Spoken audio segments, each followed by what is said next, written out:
The crescent moon hung like a sliver of bone above Bayou Ridge plantation as Isaiah Thompson trudged through the muddy path leading to the slave quarters. The year was 1844, and the humid Louisiana air clung to his skin like a second layer of clothing. At 42, Isaiah's once straight back now curved slightly from decades of cotton picking, his hands calloused beyond recognition. But it was his eyes, deep-set and watchful, that revealed the true burden of his existence. "You best hurry along now," whispered Eliza, his wife of 20 years. "Miss Cordelia's been watching the quarters again. 3 nights in a row she's been standing at her window." Isaiah nodded, his movements deliberate and quiet. The plantation's main house loomed in the distance, its white columns ghostly in the moonlight. Cordelia Beaumont, the 30-year-old mistress of Bayou Ridge, had inherited the plantation after her husband's mysterious death 2 winters prior. Since then, strange occurrences had plagued the plantation. "Samuel didn't come back from the main house last night," Eliza continued, her voice barely audible. "That's the 4th young man this month." A chill ran down Isaiah's spine despite the summer heat.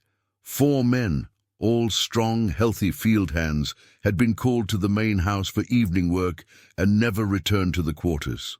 Master Beaumont had explained their absence as sales to neighboring plantations, but no one believed him, not after they'd heard the screams. "Miss Cordelia says she wants you at the house tomorrow night," Eliza added, her fingers digging into Isaiah's worn shirt.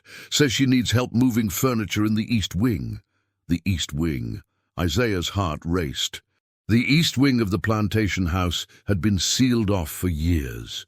Rumors among the enslaved community spoke of ghastly experiments conducted by Miss Cordelia's father, a man known for his interest in questionable sciences and for treating his human property with exceptional cruelty, even by the brutal standards of antebellum Louisiana. "I won't go," Isaiah whispered. But they both knew refusal wasn't an option. The following evening, Isaiah walked the long path to the main house, the setting sun casting long shadows across the manicured gardens. Miss Cordelia awaited him on the veranda, her pale skin luminescent against her black dress, still in mourning for her husband after all this time. "Isaiah," she said, her voice honey-sweet with a southern drawl that did nothing to mask the coldness in her eyes. "I'm so glad you could assist me this evening." Isaiah lowered his gaze, as was expected. "Yes, Miss Cordelia." She led him through the grand entrance hall, past the dining room where portraits of Beaumont's past stared down with haughty expressions, and toward the rarely used east wing. The air grew staler with each step, dust motes dancing in the beams of light from Cordelia's oil lamp. "My father was a man of science, Isaiah," Miss Cordelia said conversationally as she unlocked a heavy oak door. "He believed that certain qualities could be extracted from the human form, qualities that might extend life, preserve beauty, bestow power." Isaiah remained silent, though his heart hammered against his ribs. The door swung open to reveal a room that resembled a physician's study, though no physician Isaiah had ever seen would possess such instruments. Glass jars lined shelves along the walls, their contents floating in murky liquid. A large leather-bound book lay open on a desk, its pages covered in handwritten notes and diagrams of the human body. But it was the trap-door in the floor that drew Isaiah's attention. A brass ring gleamed dully in the lamplight. "I need your help with something down below," Miss Cordelia said, gesturing to the trap-door. As Isaiah reluctantly moved forward, a floorboard creaked beneath his foot. He froze, then shifted his weight, and felt something give way beneath the worn carpet. Bending down, he discovered a loose board. Beneath it lay a small leather journal, its edges frayed with age. "What are you doing?" Miss Cordelia asked sharply. "Nothing, miss," Isaiah said, quickly standing, but he had managed to slide the journal into his shirt. "Open the trap-door," she commanded. Isaiah pulled on the brass ring. The heavy wooden door groaned as it lifted, revealing a set of narrow stairs descending into darkness. A putrid odor wafted upward, the unmistakable smell of decay. "Go down," she instructed, her voice taking on an eager quality that made Isaiah's skin crawl. At the bottom of the stairs, Miss Cordelia's lamp illuminated a nightmare. The cellar stretched the length of the east wing, its dirt floor packed hard from use. Chains hung from the stone walls, and there, arranged on crude wooden tables, lay 4 bodies, the missing men from the quarters. Their chests had been cut open, organs removed with surgical precision. Samuel, the most recent disappearance, was still strapped to a table, his eyes open and glazed in death, his mouth frozen in a silent scream. "My father discovered," Miss Cordelia said, placing the lamp on a nearby shelf, "that fear produces certain chemicals in the body. Chemicals that, when properly harvested and prepared, can achieve remarkable results." She gestured to a workbench, where glass vials contained liquids of varying colors. "Look at my skin, Isaiah," she continued, holding her pale arm into the lamplight. "I'm 30 years old, yet I have the complexion of a girl of 18. And do you know why?" Isaiah couldn't speak, couldn't move. "Because my father taught me his methods before he died, and I've perfected them." She picked up a scalpel from the workbench, its blade catching the light. The younger and stronger the subject, the more potent the extract. Isaiah backed toward the stairs. "The overseer will be expecting me back, Miss Cordelia." "Oh, I don't think you'll be returning to the quarters tonight, Isaiah." She smiled, revealing teeth that seemed too white, too perfect. "You see, I've noticed something special about you. You have hope in your eyes. Even after all these years, you haven't surrendered to despair. That makes you valuable." Isaiah bolted up the stairs, his heart thundering in his ears. Behind him, Miss Cordelia's laughter echoed off the stone walls, following him like a curse. He ran through the east wing, through the main house, out onto the veranda, and across the moonlit grounds.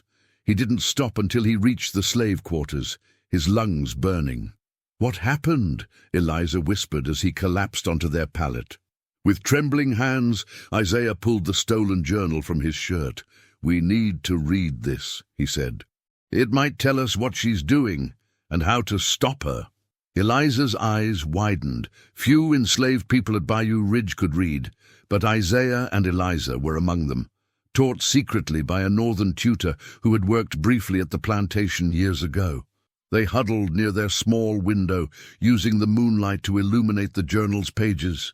It belonged to Dr. Beaumont, Miss Cordelia's father, and contained detailed notes on his experiments involving the extraction of fluids from the brains and glands of frightened subjects.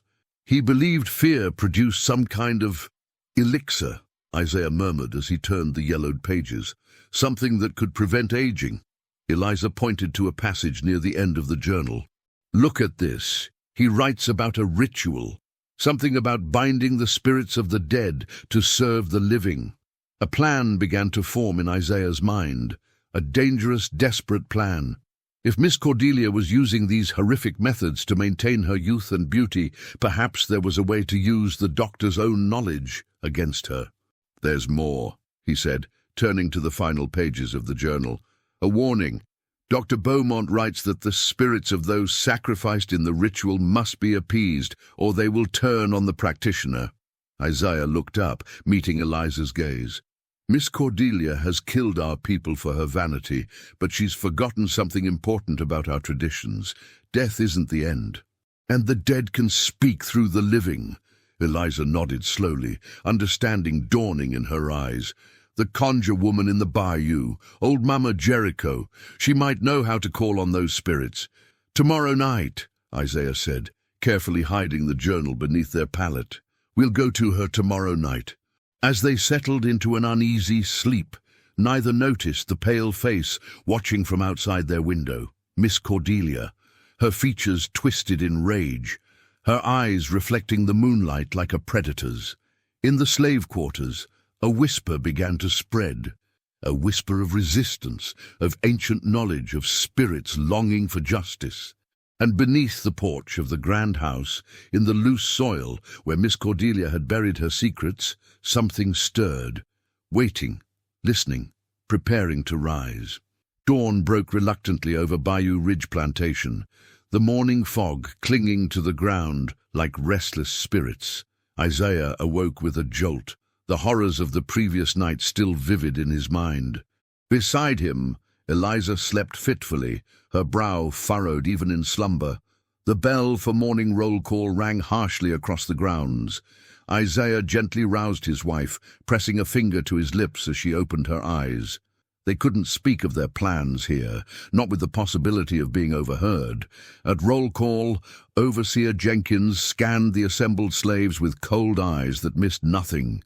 "Miss Cordelia's in a foul mood this morning," he announced, slapping his leather whip against his palm for emphasis. "Says someone was in the East Wing without permission. Anyone want to confess?" Isaiah kept his expression neutral, though his heart hammered against his ribs. The stolen journal seemed to burn against his skin, where he'd hidden it wrapped in cloth and tucked into his waistband. "No? Well then." Jenkins spat a stream of tobacco juice onto the ground. "Miss Cordelia wants Isaiah, Benjamin, and Luther at the main house after supper. Rest of you to the fields." Eliza's hand brushed against Isaiah's, a momentary touch of fear and solidarity. Benjamin and Luther, both young, strong men, like the others who had disappeared. Isaiah met their eyes across the yard, saw the terror there. They knew what a summons to the main house meant now. The day passed in a blur of cotton plants, blistering sun, and watchful overseers. Isaiah worked mechanically, his mind racing with plans. He needed to visit Mama Jericho in the bayou, but first he had to warn Benjamin and Luther. At midday break, he managed to speak with them briefly behind the tool shed. "Don't go to the main house tonight," he whispered urgently. "No matter what Jenkins says, run, head for the cypress swamp." Luther, barely 20, with arms corded with muscle from years of labor, shook his head. "They'll hunt us down with dogs. You know that." "Better than what waits in that house," Isaiah insisted, unable to explain fully with overseers nearby. Samuel, Jacob, Emmett, William, none of them were sold off. They're dead, all of them. Benjamin, older and more cautious, studied Isaiah's face. "You seen something?" It wasn't a question. Isaiah nodded slightly. "What's she doing to them?" Luther asked, his voice cracking. Isaiah hesitated, then decided they deserved to know the truth. "Cutting them open, taking parts. She believes it keeps her young." The color drained from both men's faces.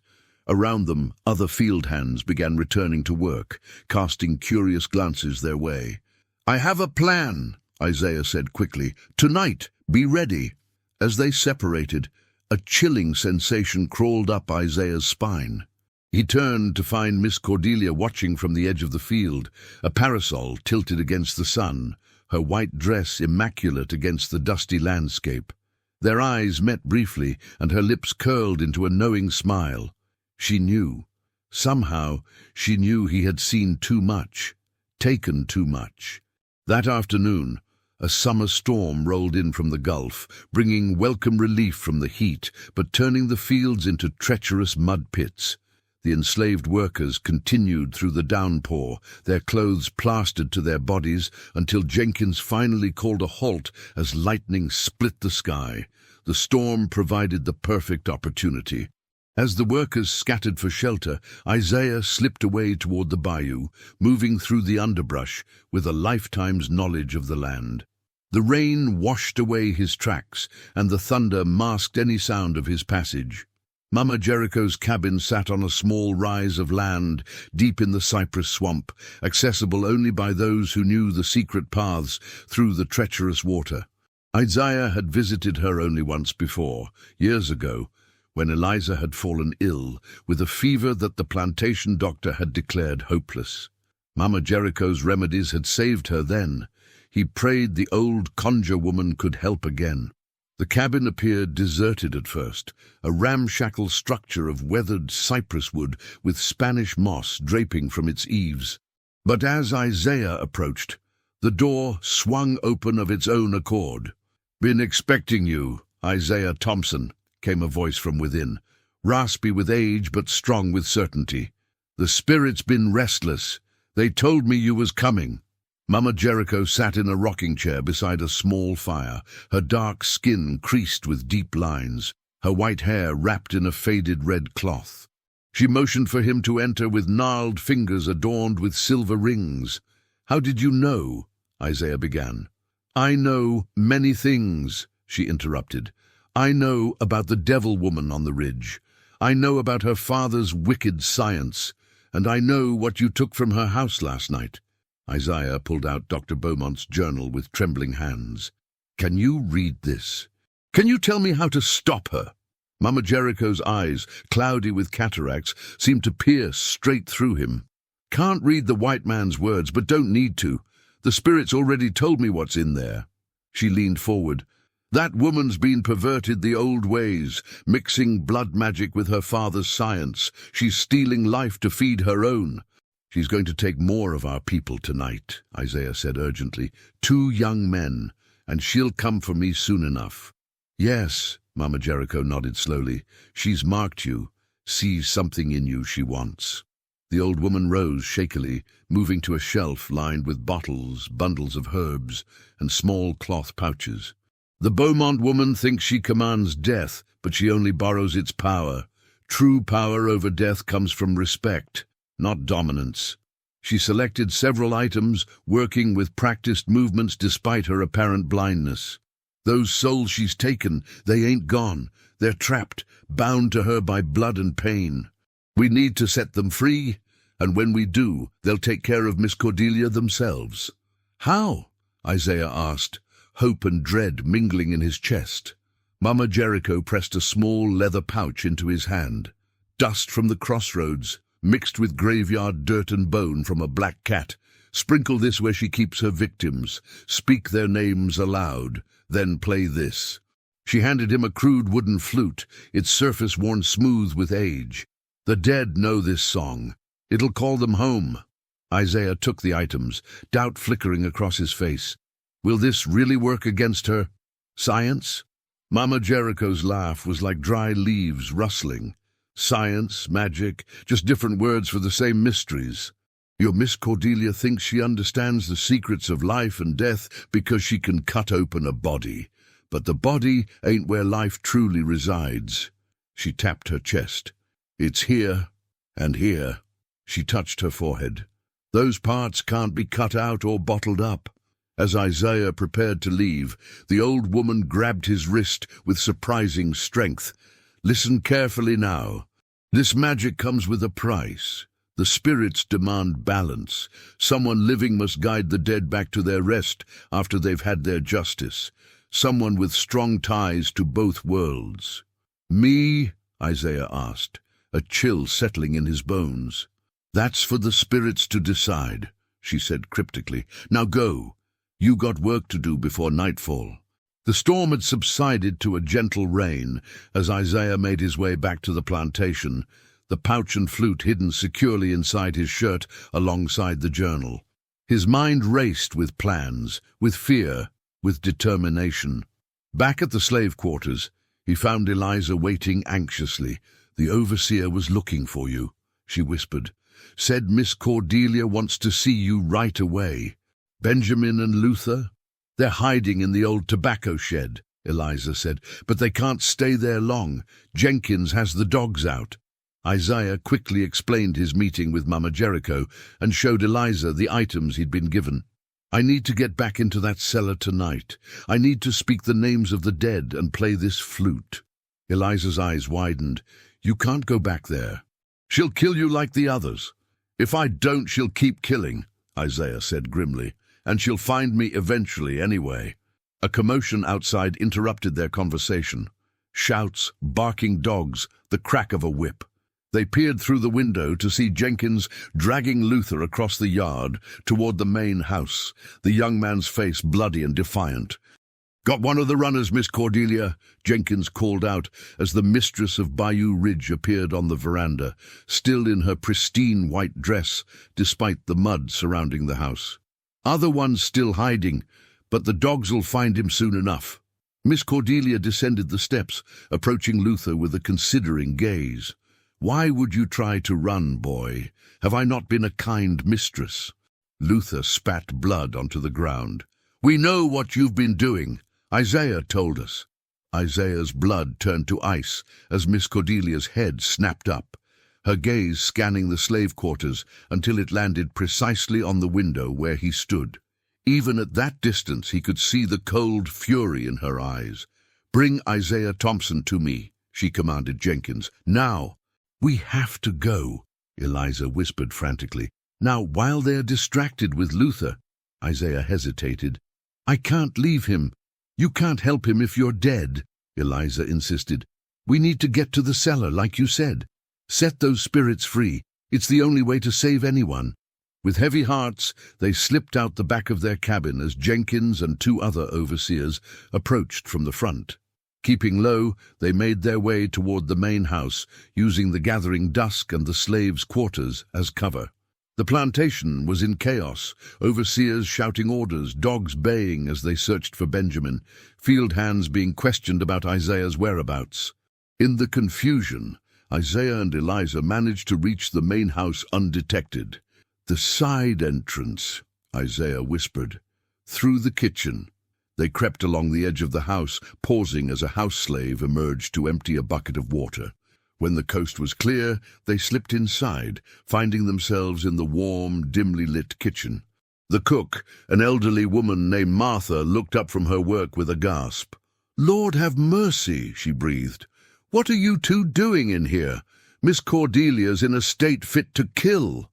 "She already is killing," Isaiah said grimly. "Martha, we need to get to the east wing, to the cellar beneath it." Martha's eyes widened in understanding. "So you know about her devil work?" She glanced nervously at the door leading to the main part of the house. "Miss Cordelia took that boy Luther down there not 10 minutes ago. I heard him screaming something fierce, then nothing." Isaiah's grip tightened on the pouch in his pocket. Too late for Luther, but perhaps not too late to stop Cordelia before she took more lives. "Help us," Eliza pleaded. Martha hesitated only a moment before nodding. "Through the servants' passage, quickest way to the east wing. But Lord help you both if she catches you." Following Martha's directions, Isaiah and Eliza navigated the narrow servants' corridors that ran like veins through the walls of the grand house. They emerged into the disused hallway of the east wing, the air heavy with dust and the lingering scent of chemicals. The door to Dr. Beaumont's study stood partially open, a sliver of lamplight spilling into the dark hallway. From within came the soft sound of humming, a woman's voice, eerily cheerful. Isaiah pressed Eliza's hand. "Stay here," he whispered. "If I don't come back—" "I'm coming with you," she interrupted firmly. "Whatever happens, we face it together." They approached the door cautiously. Isaiah peered through the gap and had to stifle a gasp. Miss Cordelia stood at her father's desk, her once white dress now stained crimson. She was carefully decanting a viscous red liquid from a beaker into a small crystal vial, her movements precise and practiced. On the floor beside her lay Luther, his chest cavity splayed open, empty of organs. His eyes stared sightlessly at the ceiling, his expression frozen in horror. "Another disappointing specimen," Miss Cordelia murmured to herself. The fear was potent, but the essence too. Common. She stoppered the vial and held it up to the lamplight. "Perhaps Isaiah will yield better results. There's something unique in that one, a resilience the others lacked." She turned toward a mirror on the wall, dabbing the red liquid onto her face like expensive perfume. "Father always said the best subjects were those with hope. Hope makes the sweetest fear when it finally breaks." Isaiah's hand closed around the pouch Mama Jericho had given him. The trapdoor to the cellar lay just beyond Cordelia, partially open. He needed to get down there, to where the bodies of his friends were kept, to speak their names and play the flute. But first, he would have to get past the devil woman of Bayou Ridge, a woman who had murdered countless slaves before him and would not hesitate to add 2 more to her tally. As if sensing their presence, Miss Cordelia suddenly stilled, her reflection in the mirror staring directly at the door where Isaiah and Eliza watched. "Isaiah Thompson!" she called, her voice honey-sweet and venomous. "I know you're there. Why don't you come in and join us? After all, we have so much to discuss about what you stole from me." Miss Cordelia turned slowly from the mirror, her face partially obscured by shadow, the blood-stained dress hanging from her slender frame like a grotesque parody of southern gentility. "Come now, Isaiah," she coaxed, her voice deceptively gentle. "Didn't your mama teach you it's rude to lurk in doorways? Come in. You too, Eliza. I know you're there as well." Isaiah felt Eliza's fingers dig into his arm, a warning, a question, a prayer. For a brief moment, he considered running. But where would they go? The house was surrounded by overseers, dogs, and the vast expanse of Louisiana wilderness beyond. Even if they somehow escaped, Cordelia would continue her grotesque harvesting of human lives. No, this had to end tonight. Taking a deep breath, Isaiah pushed the door open fully and stepped into Dr. Beaumont's study, Eliza close behind him.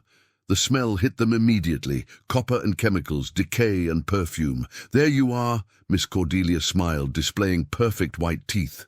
"I was beginning to think you'd run off like your friend Benjamin, though the dogs will find him soon enough." "What did you do to Luther?"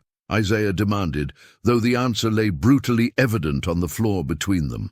Miss Cordelia glanced dismissively at Luther's mutilated body. "He contributed to science, as did the others, as will you." She moved toward her father's desk, trailing her fingers across the leather-bound journal that lay there, a twin to the one Isaiah had stolen. "But first, I believe you have something that belongs to me." "We know what you've been doing," Eliza said, her voice stronger than Isaiah expected. "Killing our people for your potions." "Killing?" Miss Cordelia laughed lightly. "My dear, you can't kill property. You can only repurpose it." She picked up a scalpel from the desk, turning it so it caught the lamplight. "My father was brilliant, you know. He discovered that fear, true, primal fear, releases certain compounds in the body, compounds that, when properly extracted and prepared, can preserve youth, extend life, enhance beauty." She gestured to her face, unnaturally smooth and youthful. "I'm 43 years old, though I don't look a day over 20, do I? And all it takes is a regular harvesting." Isaiah's hand closed around the pouch in his pocket. The trapdoor to the cellar was just a few feet away, if he could distract her long enough. "Your father's journal," Isaiah said, deliberately drawing her attention. "I read it, all of it." Miss Cordelia's eyes narrowed. "Impossible. You couldn't possibly understand." "I understand enough," Isaiah interrupted. "I understand he warned about the spirits of the dead, that they need to be appeased, or they turn on the one who disturbed their rest." A flash of uncertainty crossed Miss Cordelia's face, so brief Isaiah almost missed it. "Superstitious nonsense," she said dismissively. "My father was a man of science who occasionally indulged in mystical thinking in his later years. The dead are dead. They cannot harm the living." "Can't they?"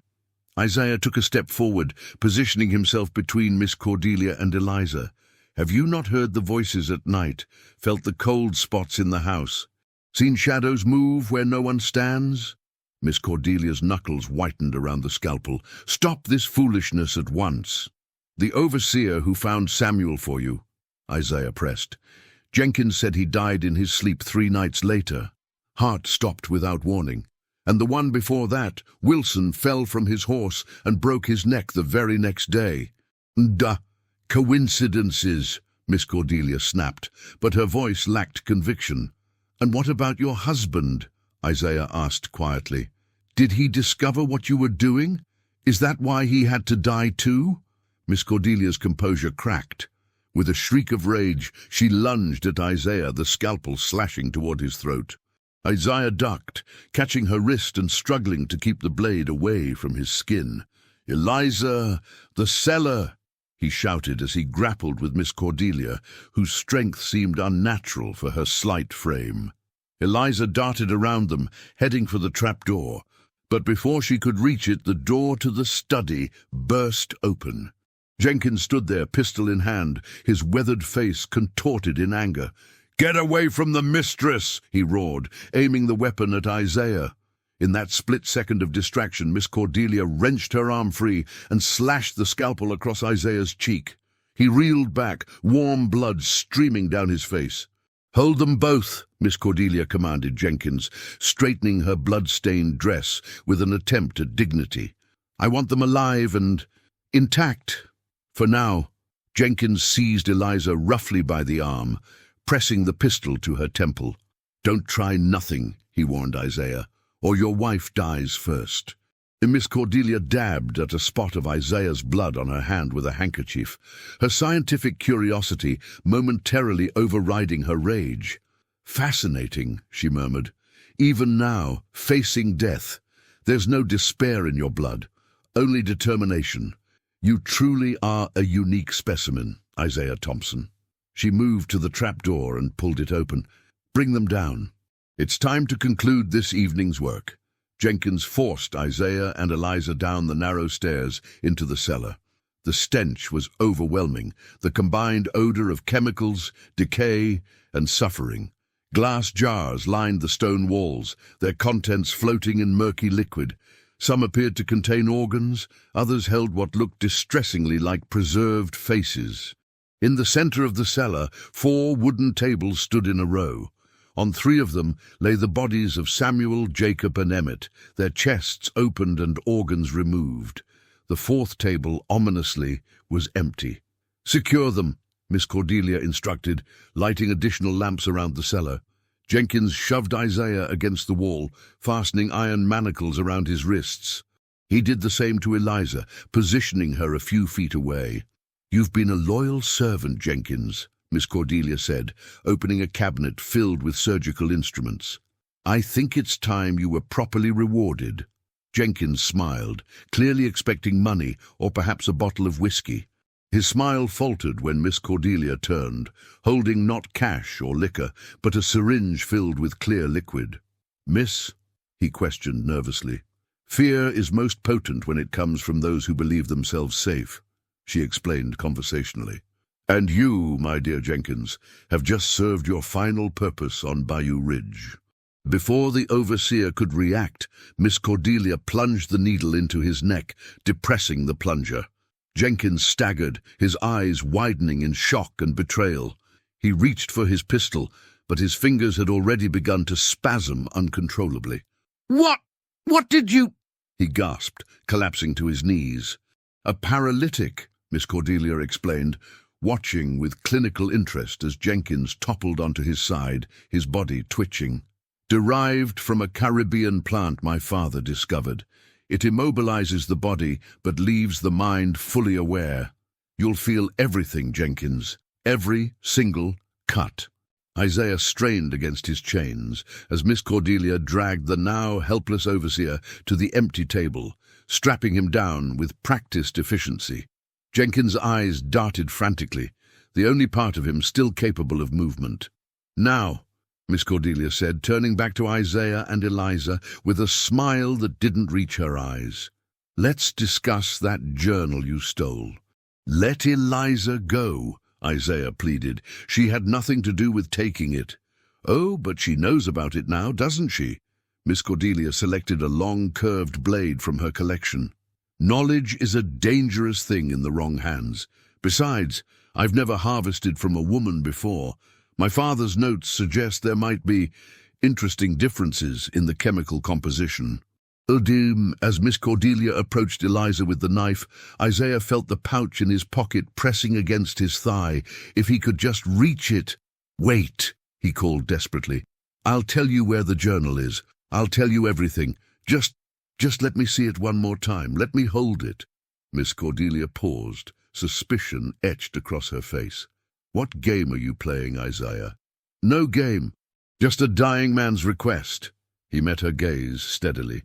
"You're going to kill us both anyway. At least let me see the truth one last time before I die." Miss Cordelia studied him for a long moment, then smiled coldly. "Very well. One last look before your contribution to science." She crossed to a shelf near the stairs and retrieved the journal Isaiah had stolen, which she must have found hidden in their cabin. She held it just out of his reach. "Where is it?" she demanded. "In my pocket," Isaiah said truthfully. "Left side." Miss Cordelia reached into his pocket and extracted not the journal she expected, but Mama Jericho's leather pouch. "What is this?" "Amri," she demanded, untying the drawstring and peering inside at the dark powder. "Graveyard dirt," Isaiah said quietly. "Bone dust. Crossroads soil." Miss Cordelia laughed scornfully. "Conjure magic? Is this what you plan to use against me? Pathetic." She tossed the pouch onto a workbench. "Science will always triumph over superstition, Isaiah." "Then you have nothing to fear," Isaiah said. "Let me speak the names of the dead. If nothing happens, you'll know you were right. The names of the dead?" Miss Cordelia raised an eyebrow. "Samuel, Jacob, Emmett, William," Isaiah recited, looking at each of the mutilated bodies in turn. "And now Luther." Miss Cordelia sighed impatiently. "If I allow this foolishness, will you then tell me where you've hidden any copies you've made of my father's work?" Isaiah nodded.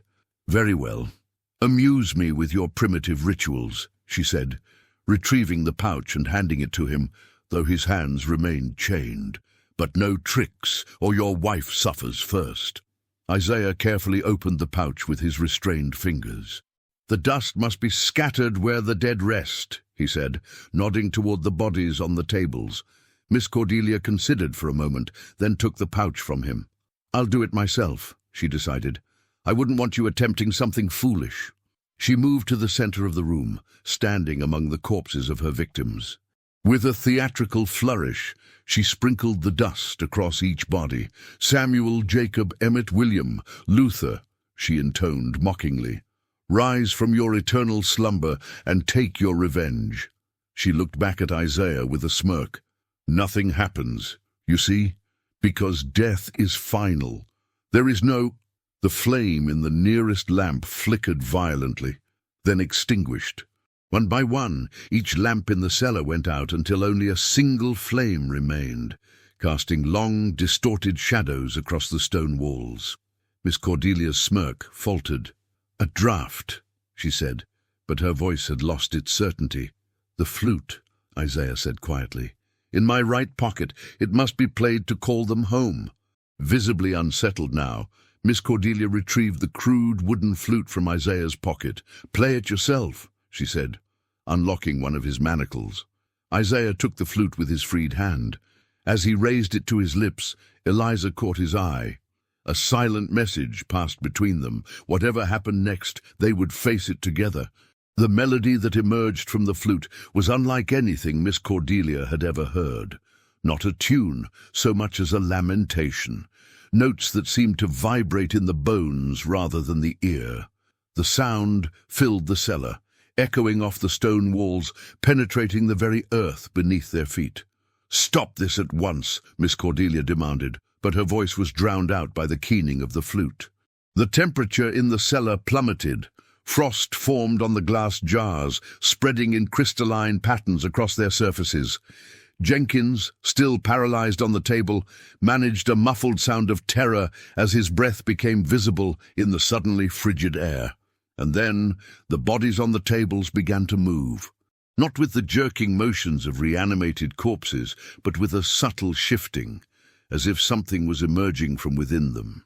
Wisps of grey mist rose from their open chests, coalescing into vaguely human shapes that hovered above each table. "What is this?" Miss Cordelia whispered, backing toward the stairs. "What have you done?" The spectral forms grew more distinct with each note of the flute, the faces of Samuel, Jacob, Emmett, William, and Luther taking shape in the mist, their expressions contorted with the same agony they had experienced in their final moments. "This isn't possible," Miss Cordelia said, her scientific certainty crumbling before her eyes. "This is some kind of trick, an hallucination from the chemical fumes." The spirits converged on her, surrounding her in a whirling vortex of grey mist and barely human faces. Miss Cordelia screamed, batting at the apparitions with increasing desperation. "Get away from me!" she shrieked. "I am your mistress! I command you!" The spirits pressed closer, their insubstantial forms beginning to merge with her body. Miss Cordelia's screams took on a different quality, not fear now, but pain. She clawed at her own face, her perfect skin beginning to wrinkle and sag before their eyes, as if years of artificially halted aging were catching up in moments. "What's happening to me?" she cried, staring at her hands as they withered, skin thinning over suddenly prominent veins. Her hair, once lustrous black, began to streak with grey, then white. "They're taking back what you stole," Isaiah said, lowering the flute. "Life for life. Youth for youth." Miss Cordelia staggered to the mirror she kept in the cellar, a vanity even in her chamber of horrors. Her reflection showed a woman in her 60s, then 70s, then older still. Her skin continued to wrinkle and sag, her back beginning to bend with osteoporosis that developed in minutes rather than decades. "No!" she moaned, touching her rapidly aging face. "No! This can't be happening!" She turned to Isaiah, her once beautiful face, now that of a crone. "Make it stop. I'll free you both. I'll free everyone on the plantation. Just make it stop." But Isaiah knew it was too late for bargains. Mama Jericho had warned him, once started, the spirits would have their justice. The mist swirled more violently around Miss Cordelia, who had fallen to her knees, her body continuing to age at an impossible rate. Her skin began to desiccate, pulling tight against her bones, her eyes sinking into their sockets. "Help me," she wheezed, her voice barely audible now. "Please." With a final rattling breath, Cordelia Beaumont collapsed onto the cellar floor, her body continuing to age and decay until nothing remained but a skeleton in a blood-stained dress, surrounded by a fine dust that might once have been flesh. The spirits hovered above her remains for a moment, their features now serene, at peace. Then one by one they began to fade, returning to their bodies, all except for Luther, whose spirit remained, floating before Isaiah and Eliza. "You must guide them home," Mama Jericho had said. "Someone with strong ties to both worlds." Isaiah understood now what she had meant. He nodded to Luther's spirit. "Go in peace, brother. Your suffering is ended." Luther's apparition seemed to smile before dissipating into the air.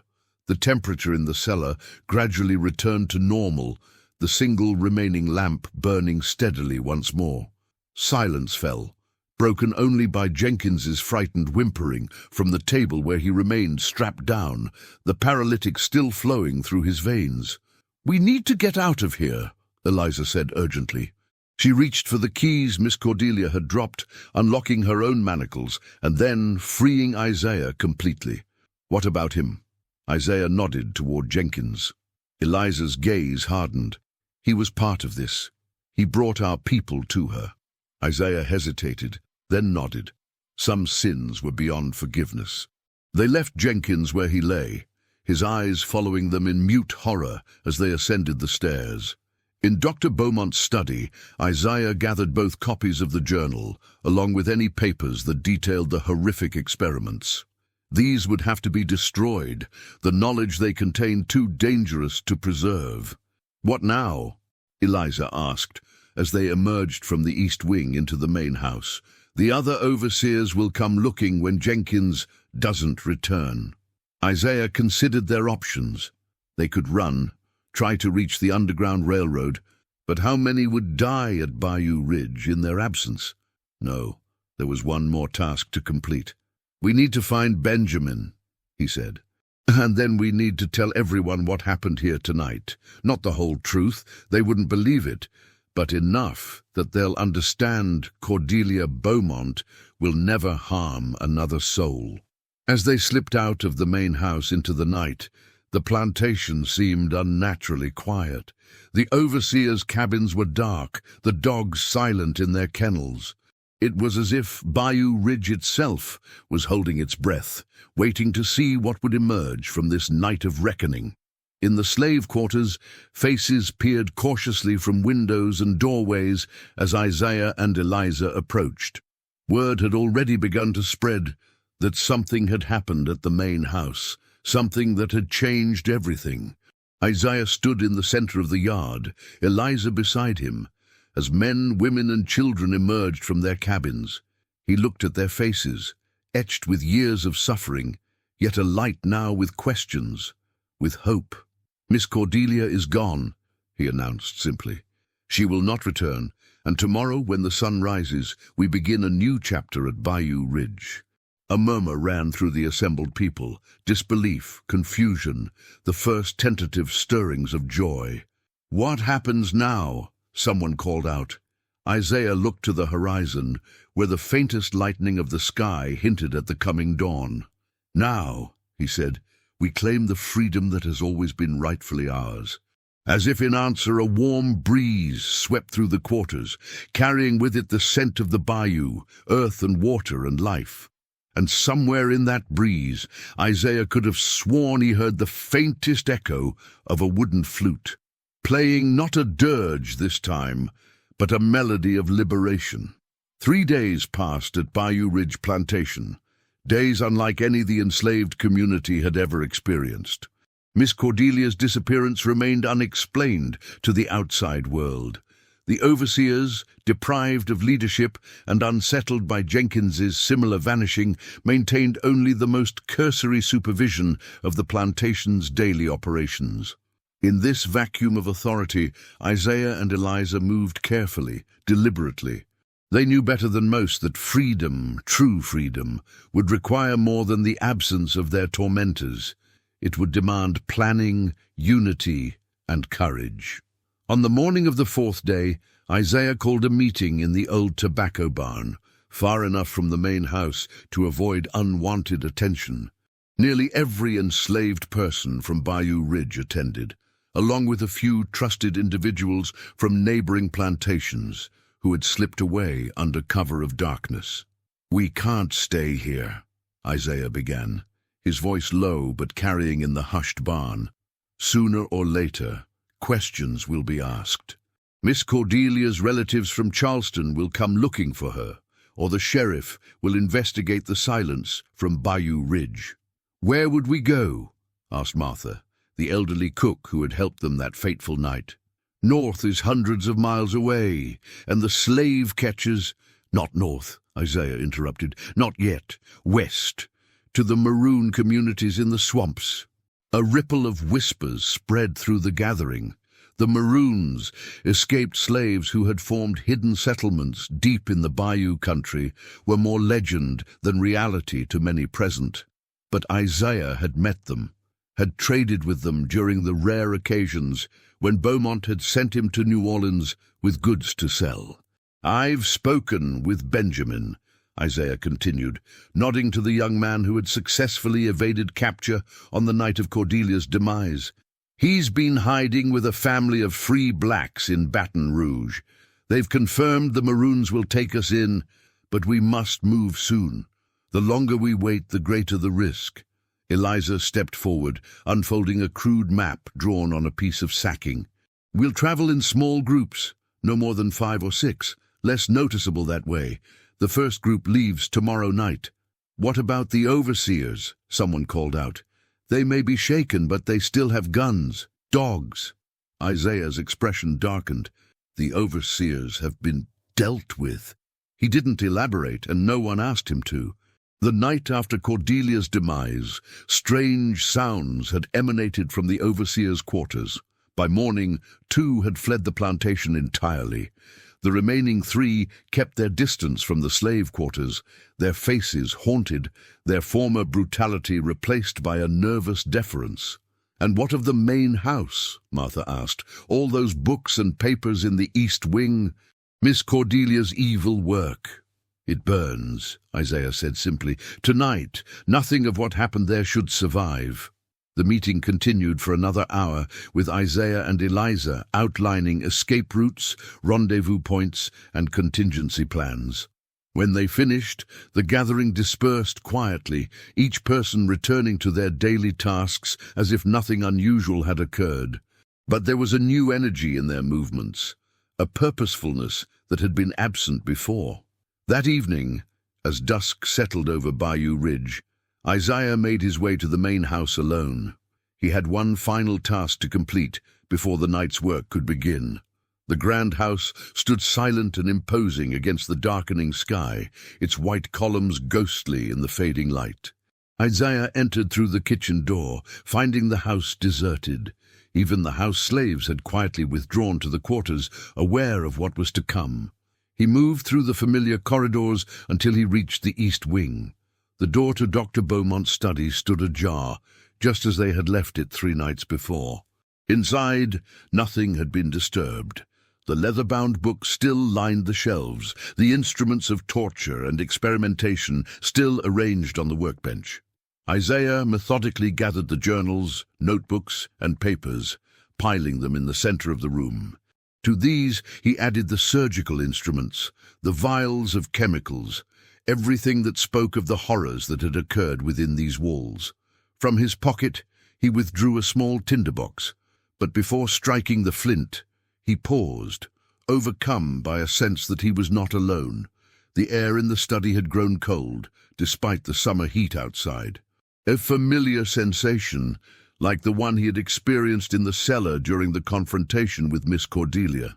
"I know you're here," Isaiah said quietly to the empty room. "I can feel you." No response came, but the cold intensified, focusing in the corner where the trapdoor led down to the cellar. Isaiah moved to the trapdoor and pulled it open. The stench that rose from below had worsened in the intervening days, the smell of decay now overwhelming the chemical odors. "I need to see," he murmured, lighting a lamp and descending the narrow stairs. The cellar appeared much as they had left it. The bodies of Samuel, Jacob, Emmett, and William remained on their tables, though now in advanced stages of decomposition. Jenkins still lay strapped to the 5th table, his body lifeless but remarkably preserved, his face frozen in an expression of ultimate terror. And in the center of the floor lay Miss Cordelia's skeleton, still draped in the tattered remains of her blood-stained dress, surrounded by dust. But something was different, something had been disturbed. The spirits had returned. Isaiah set his lamp down carefully. "I know you're still here," he said. "I can feel you, but why? You should be at rest now. Your killer is dead. Justice was served." The air shifted, swirling around him like a gentle cyclone. Grey mist began to coalesce, not into distinct human shapes as before, but into a single amalgamated form, part Samuel, part Jacob, part Emmett, part William, part Luther. And something else, something older and darker that Isaiah couldn't identify. "What do you want from me?" Isaiah asked, fighting to keep his voice steady. The mist shape undulated, stretching toward the skeleton on the floor, then back to Isaiah. A message without words, but clear in its intent. "She's dead," Isaiah said. "You took back what she stole from you." The mist shape swirled more violently, portions of it breaking off to indicate the jars along the walls, jars containing parts of bodies, preserved faces, extracted organs. Understanding dawned on Isaiah. Her victims, not just you 5. There were others, many others. The shape settled as if in confirmation. And they can't rest because parts of them are still here. Still trapped. The mist drifted toward the stairs, then back to Isaiah, an unmistakable urging. "You want me to destroy this place," Isaiah said. "Everything in it. To free all the souls she bound here." Again, the mist settled, seeming almost to nod. Isaiah considered the implications. The original plan had been to burn only the east wing, destroying the evidence of Cordelia's experiments while preserving the plantation house for practical reasons. They would need to maintain appearances for as long as possible while the escape was underway. But now, "If I burn it all," he said slowly, "the entire plantation will be thrown into chaos. It could endanger our escape plans.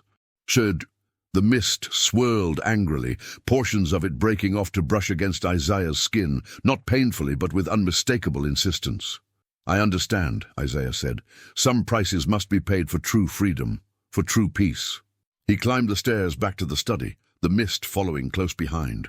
There he adjusted his plan, gathering additional lamp oil from a cabinet and dousing not just the pile of journals and instruments, but the furniture, the curtains, the very walls of the room. "The whole house burns," he murmured, "every trace of what happened here." The mist seemed to approve, swirling more calmly now as it followed Isaiah through the house. Room by room, he prepared the grand plantation house for its pyre, focusing especially on the family portraits of Beaumont's past. The father who had begun the horrific experiments, the daughter who had perfected them, the generations of cruelty embedded in gilt frames and smug expressions. When he reached the main entrance hall, Isaiah paused. On an ornate table lay a leather-bound Bible, the Beaumont family record. He opened it, scanning the neat entries of births, marriages, and deaths spanning back to the family's arrival in Louisiana in the 1780s. A final entry caught his eye. Cordelia Ann Beaumont departed this life for the heavenly kingdom, July 18th, 1844. The handwriting was not Miss Cordelia's, nor was it Isaiah's. It appeared to have been written by a shaking hand, perhaps under duress, or perhaps by a hand no longer fully corporeal. Isaiah closed the Bible and added it to the items to be burned. No false comfort of a Christian burial for the woman who had desecrated so many bodies in her quest for unnatural life. Finally, when all was prepared, Isaiah returned to the east wing. The mist had gathered there, waiting, expectant. "I have one request," Isaiah said to the spectral presence. "Let my people escape safely. Whatever chaos follows this fire, let it not hinder their path to freedom." The mist swirled contemplatively, then formed briefly into 5 distinct shapes, the men whose bodies lay below in the cellar. Each nodded solemnly before dissolving back into the collective haze. Isaiah struck his flint to the tinderbox, igniting a small flame. With steady hands, he touched it to the oil-soaked pile of journals and instruments. The fire caught immediately, spreading with hungry intensity across the room. "Rest now," Isaiah said, backing toward the door as the flames climbed the walls. "All of you, rest." The mist dispersed, flowing into the growing fire not as fuel, but as spirits finally released from their earthly tethers. The flames seemed to burn with unnatural colors for a moment, blues, greens, and purples mixing with the ordinary orange and red, before settling into a roaring inferno. Isaiah left the east wing, closing the door behind him to contain the fire long enough for him to escape the house. But as he turned to leave, he found his path blocked by a figure at the end of the hallway. For one terrible moment, he thought Miss Cordelia had somehow returned. But as his eyes adjusted to the smoke-hazed darkness, he realized it was Eliza.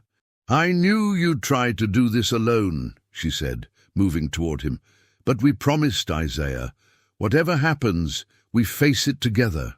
Isaiah felt a weight lift from his chest, not just the burden of his solitary mission, but something deeper, older, a lifetime of having his choices made for him, his agency denied. Now standing with his wife as equals, as partners in their own liberation, he felt truly free for the first time.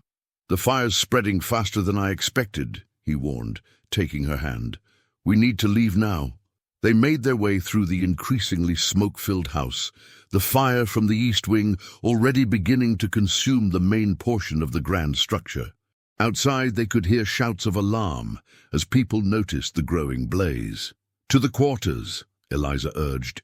"We need to start moving people out tonight, not tomorrow. The fire will draw attention from miles around." They ran across the moonlit grounds, the plantation house now fully engulfed behind them. The enslaved community was already gathering, staring in awe and fear at the inferno. "Listen to me," Isaiah called out, his voice commanding attention. "This is our sign, our moment. We leave tonight, all of us. Gather only what you can carry and be ready to move in 1 hour." No one questioned him. Perhaps it was his tone of authority, so unlike his usual measured speech. Perhaps it was the way the flames seemed to dance unnaturally against the night sky, or the faint sounds, almost like voices, that could be heard beneath the fire's roar. As the community dispersed to prepare for their exodus, Martha approached Isaiah and Eliza. "I saw something in those flames," the old cook said quietly. "Faces, so many faces." "They're free now," Eliza told her gently. "All of them." Martha nodded, understanding without needing further explanation. "And us? Are we truly to be free as well?" Isaiah looked back at the burning plantation house, then to the people hurrying about with determined purpose. "Freedom isn't just a place or a legal status," he said. "It's something we carry within us, something they tried to take but never could fully extinguish." He placed a hand over his heart. "We've always been free in here. Now we make it real in the world." An hour later, the first groups began slipping away from Bayou Ridge, heading west toward the bayou and the maroon communities that awaited them. Isaiah and Eliza would lead the final group, ensuring no one was left behind. As they prepared to depart, Isaiah took one last look at the plantation. The main house had collapsed into a smoldering ruin. The fields lay dark and still. The slave quarters stood empty for the first time in decades. In the distance, he could hear the approach of riders, neighboring planters coming to investigate the fire, perhaps, or even the parish sheriff. But they would find nothing of value, nothing to pursue. The people of Bayou Ridge were already ghosts, melting into the landscape that had witnessed their suffering for so long. "Are you ready?" Eliza asked, adjusting the small bundle of possessions on her back.